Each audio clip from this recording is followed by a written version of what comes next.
Hello guys, मैं बद्री सोनी और आज आपसे बात करूंगा होल्डिंग के बारे में। बहुत सारे क्लाइंट्स की क्वेरी है या बहुत सारे लोग ये बोलते हैं कि स्टॉक मार्केट में ट्रेडिंग करते हैं तो लॉस हो जाता है, या स्टॉक मार्केट में लॉन्ग टर्म होल्डिंग करते हैं तो लॉस हो जाता है। देखिए, ऐसा है, स्टॉक मार्केट में आप इंट्राडे करें तो भी आपको लॉस होगा अगर आपके पास नॉलेज नहीं है तो, या फिर आप होल्डिंग करें तो भी आपको लॉस होगा अगर आपके पास नॉलेज नहीं है।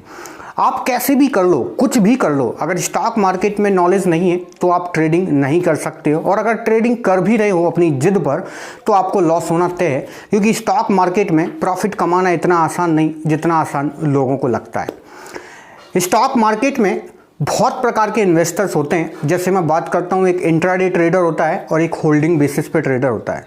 इंट्राडे ट्रेडर का रूल ये होता है कि सुबह मॉर्निंग में लगाया और शाम को यानी 3:30 से पहले उसने अपनी पोजीशन को एग्जिट कर लिया, प्रॉफिट निकाल के वो ले जाता है।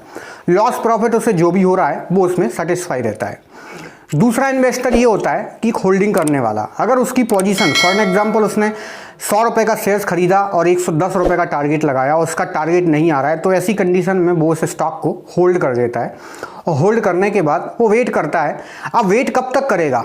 2 दिन करेगा, 3 दिन करेगा, 4 दिन करेगा, 5 दिन करेगा। हो सकता है मार्केट क्रैश हो रहा हो, या मार्केट क्रैश हो रहा हो, ऐसी सिचुएशन में तो मार्केट कंटिन्यू डाउन ट्रेंड बना के चलेगा, तो आपकी जो प्रॉफिट है वो तो आएगा नहीं, यानी बुक नहीं होगा। कुछ क्लाइंट की मेंटेलिटी होती है, वो 6 मंथ या 1 ईयर या 2 ईयर या 5 ईयर्स या 10 ईयर्स के लिए होल्डिंग करते हैं। अभी आप देख रहे हो भारत में बहुत सारी प्रॉब्लम्स, बहुत सारी सिचुएशन बन रही हैं, जिसकी वजह से स्टॉक मार्केट क्रैश हो जाता है। मार्केट क्रैश होने की अगर मैं बात करूं तो अभी अमेरिका और चीन के बीच ट्रेड वॉर होता है, ऐसी सिचुएशन में मार्केट डाउन ट्रेंड में चला जाता है। ग्लोबल मार्केट, यूएस का मार्केट है, नेस्डेक है, हैंसेंग है, निक्केई है, ये मार्केट अगर रेड है तो इंडियन मार्केट भी रेड रहता है। अभी हिंदुस्तान में कुछ टाइम पहले कोरोना वायरस आया, जिसकी वजह से मार्केट डाउन ट्रेंड बना लिया था। उससे पहले बजट आता है, बजट में बहुत सारे स्टॉक मार्केट जो है डाउन ट्रेंड बना लेते हैं। अगर बजट में मार्केट के अकॉर्डिंग अगर बजट नहीं बोला गया, उससे नेगेटिव कोई न्यूज़ ऐसी आई जिसकी वजह से मार्केट डाउन ट्रेंड बना ले, तो ऐसी बहुत सारी सिचुएशन बनती रहती हैं जिसकी वजह से मार्केट क्रैश होते रहते हैं। अब फॉर एग्जांपल आपने 300 रुपये के स्टॉक को खरीदा और टारगेट लगाया आपने 350, और आप वेट कर रहे हो उसका कि 350 आएगा तब हम उसको सेल करेंगे। अब आप कब तक वेट करोगे? 6 मंथ या 1 ईयर? अब आप 1 ईयर का वेट करोगे। 1 ईयर में ऐसी कोई इंसिडेंट या एक्सीडेंट भारत के अंदर हो गया जिसकी वजह से मार्केट क्रैश हो गया, तो आपका जो 300 रुपये से आपने बाय किया था, मालूम चला वो 300 का स्टॉक 200 पे ट्रेड कर रहा है। अब 200 से आप उसको वेट कर रहे हो कि वो 300 पे जाएगा, वो नहीं जाएगा। और जाएगा भी तो उसको कितना टाइम लगेगा? पूरा 1 साल 1.5 साल फिर लग जाएगा। यानी मेरे कहने का मतलब है कि वो 50 रुपये का प्रॉफिट कमाने के लिए आप 2 साल 2.5 साल वेट करते हो, ऐसा नहीं है। आप अगर इंट्राडे भी करते हो तो एक अच्छा प्रॉफिट निकाल सकते हो, बट उसके लिए एक रूल है। रूल नंबर 1 कि आपको मेहनत करना पड़ेगी। किस पे? बुक्स पढ़ना पड़ेंगी, आपको शेयर मार्केट को समझना पड़ेगा, आपको उसके फंडामेंटल टेक्निकल समझना पड़ेगा। कोई घोड़ा रेस में दौड़ रहा है तो मैं तो उसी घोड़े पे पैसे लगाऊंगा ना जो स्वस्थ हो, सही हो। अगर फॉर एग्जांपल उसके 4 पैर हैं, 4 में उसका 1 पैर खराब है, तो क्या मैं उसमें पैसे लगाऊंगा? और अगर लगाऊंगा भी तो मुझे बेवकूफ़ समझेंगे, और दूसरी बात मैं बहुत ज़्यादा रिस्क में रहूँगा, क्योंकि रेस में दौड़ने वाले घोड़े जिन पे पैसे लगाए जा रहे हैं वो सारे स्वस्थ हैं, उनके 4 पैर भी अच्छे हैं, उनका चेकअप किया जा रहा है। बट मैं किस में लगाने गया पैसा अपना, जिसका 1 पैर खराब है? अरे मान के चलो मुझे पता है फिर भी मैं पैसे लगा रहा हूँ। आपको पता है कि आपको नॉलेज नहीं है, आपको मालूम है कि आपने स्टॉक मार्केट के बारे में डिस्कस नहीं किया किसी से, या उसका नॉलेज नहीं लिया, ना आपने बुक्स पढ़ी, ना आपने उससे रिलेटेड कुछ पढ़ा है, ना आपने न्यूज़पेपर पढ़े, ना आपने किसी से गाइडेंस लिया है, फिर भी आप स्टॉक मार्केट में पैसा लगा रहे हो। आप रिस्क में जाओगे, आप रिस्क में 100% जाओगे अगर आप नॉलेज लेके नहीं आ रहे हो। आपको क्या चेक करना चाहिए होल्डिंग्स में? आपको बहुत सारी चीज़ें चेक करना है होल्डिंग्स में। मैं आपको बताता हूँ आपको क्या क्या देखना है होल्डिंग्स में, जिसकी वजह से आप रिस्क से बच सकते हो और एक अच्छा प्रॉफिट निकाल सकते हो होल्डिंग में। सबसे पहले तो आपको ये चेक करना है कि कंपनी के पास कितने शेयर्स हैं और उन शेयर्स को उसने कहाँ कहाँ इन्वेस्ट करके रखा है। इन्वेस्ट यानी उसने किस किस को कितने शेयर्स दिए हुए हैं। सबसे पहले नंबर पर आता है प्रमोटर्स। प्रमोटर्स कौन होते हैं? जब भी कोई कंपनी आईपीओ इशू करती है तो अपना पैसा 60% इन्वेस्ट करती है उस आईपीओ में। फॉर एग्जांपल कोई कंपनी 100 करोड़ का आईपीओ इशू कर रही है तो 100 करोड़ में 60 करोड़ अरेंजमेंट कौन करेगा? कंपनी के प्रमोटर्स, जो कंपनी के ओनर हैं, डायरेक्टर हैं, वो लोग। दूसरा 40% पब्लिक से लेगी, क्योंकि ज़्यादा पब्लिक से नहीं ले सकती। अगर जब 60% पब्लिक से ले लिया और 40% उन्होंने खुद लगाया तो पूरा हिस्सेदार कौन हो गया? पब्लिक हो गई। इसलिए ऐसा नहीं करते हैं। तो कंपनी के प्रमोटर्स के पास शेयर्स ज़्यादा रहेंगे, क्योंकि उनकी हिस्सेदारी पैसे में भी ज़्यादा है स्टॉक मार्केट में या फिर IPO में, तो उनके पास सबसे ज़्यादा शेयर्स रहेंगे। हम बात करते हैं किसकी? फॉरेन इंस्टीट्यूशन और फाइनेंशियल की। फॉरेन इंस्टीट्यूशन कौन है? फॉरेन के इन्वेस्टर जो DII हैं, या फॉरेन के इन्वेस्टर जो वहाँ के म्यूचुअल फंड हैं, जो वहाँ के इंश्योरेंस कंपनी है, वो फॉरेन के इन्वेस्टर हैं। तो उनके पास भी उस कंपनी के शेयर्स रहते हैं, और वो भी बल्क में, करोड़ों की तादाद में रहते हैं। ऐसे नहीं कि उनके पास 50 लाख या 60 लाख ऐसे शेयर्स नहीं, उनके पास रहते हैं 200 करोड़, 300 करोड़, 100 करोड़, 50 करोड़, इस टाइप में रहते हैं।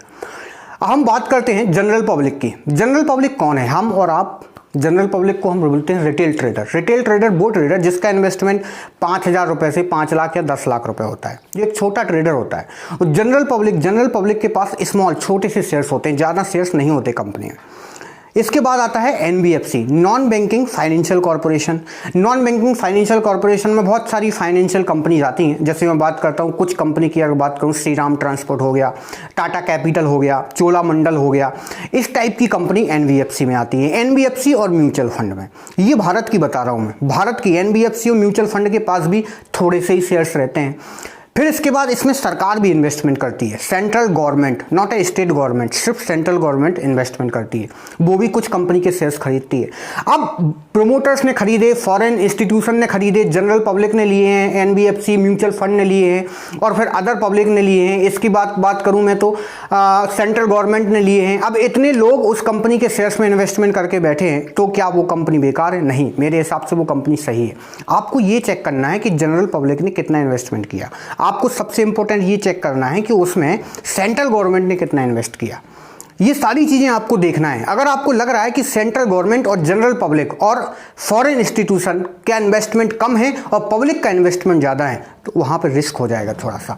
पब्लिक का इन्वेस्टमेंट कम अगर है उस कंपनी में, सबसे कम है और सबका बराबर है, फॉर एग्जाम्पल फॉरेन इंस्टीट्यूशन का ज़्यादा है, उससे ज़्यादा फाइनेंशियल का है, NBFC का है, अदर का है और सेंट्रल गवर्नमेंट का है, तो सबसे कम होना चाहिए जनरल पब्लिक का। अगर जनरल पब्लिक का सबसे कम है, मतलब आप सही जगह पे इन्वेस्टमेंट कर रहे हो। एक तो आपको ये चेक करना है। उसके बाद आपको चेक करना है कंपनी की बैलेंस शीट। कंपनी की बैलेंस शीट का फाइनेंशियल ईयर पिछले 5 साल का चेक करना है आपको। जैसे 2022 का आप देख रहे हो, 2022 में देख रहे हो, तो 2018 से स्टार्ट करो।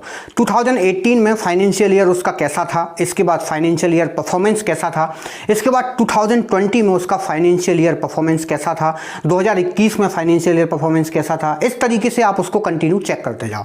अगर आपने देख रहे हो कि उसका फाइनेंशियल ईयर परफॉर्मेंस 100 था 2018 में, तो 100 से बड़ा 2019 में कि नहीं। अगर 2019 में उसका 120 था, तो क्या 2020 में उसका 150 है कि नहीं। हो सकता है 2020 निकल ले, 2021 में उसका परफॉर्मेंस 80 हो जाए, तो वो कंपनी पे भरोसा नहीं कर सकते। ऐसी बहुत सारी कंपनी है जिनका फाइनेंशियल ईयर कंटिन्यू अच्छा परफॉर्मेंस दे रहा है। अगर बीच में कहीं उसका परफॉर्मेंस बस जा रहा है, तो भी एक प्रॉब्लम है, मतलब कहीं ना कहीं वो फंडामेंटल वीक है उसका। अब कितना वीक है, सिर्फ इस पे भरोसा नहीं करिएगा, और सारी चीजें हैं जो चेक करने के लिए, जो मैं आगे बताऊंगा अभी, तब जाके आप कंपनी में इन्वेस्टमेंट करिए। ये तो हो गया आपका बैलेंस शीट। बैलेंस शीट के बाद आपको स्टार्ट से एंड तक, यानी जब से कंपनी स्टार्ट हुई है तब से लगा के अभी तक, जब आप उसमें होल्डिंग करने वाले हो, तब का उसका चार्ट उठाओ। कहां से? इंटरनेट से। गूगल पे सर्च करो, आपको कंपनी का चार्ट मिल जाएगा। उसका मैक्सिमम, यानी लास्ट 5 ईयर्स का, या फिर मैक्सिमम में क्लिक करना, तो लास्ट में आपको दिख जाएगा। तो शुरुआत से लगा के और एंड तक उसका पैटर्न देखो आप, किसका? ग्राफ का। ग्राफ किस टाइप से चल रहा है, अप एंड डाउन हो रहा है। मानते हैं कोई भी कंपनी है वो एकदम से तो रॉकेट बनेगी नहीं, अप एंड डाउन होगी जाएगी, बट अप एंड डाउन में भी क्या वो सही परफॉर्मेंस दे रही है, कंटिन्यू दे रही है। ऐसा तो नहीं है कि कोई कंपनी 500 तक पहुंच गई, अब वो उसको 10 साल लगे 500 तक पहुंचने में, लेकिन वो कंटिन्यू 2 साल से गिर रही है, और गिर के कहां आ गई है? 200 पे आ गई है। ऐसी कंपनी पर भरोसा नहीं कर सकते, ऐसी कंपनी पर होल्डिंग करना ही मत। बहुत सारी कंपनी है ऐसी जो 1500 2000 टच करके भी आज 100 रुपए, 150 रुपए, 200 रुपए पर ट्रेड कर रही हैं। तो इस टाइप की कंपनी पर आपको भरोसा नहीं करना है। अगर आपको इन्वेस्टमेंट करना है तो इन सारी चीज़ों को आपको चेक करना पड़ेगा।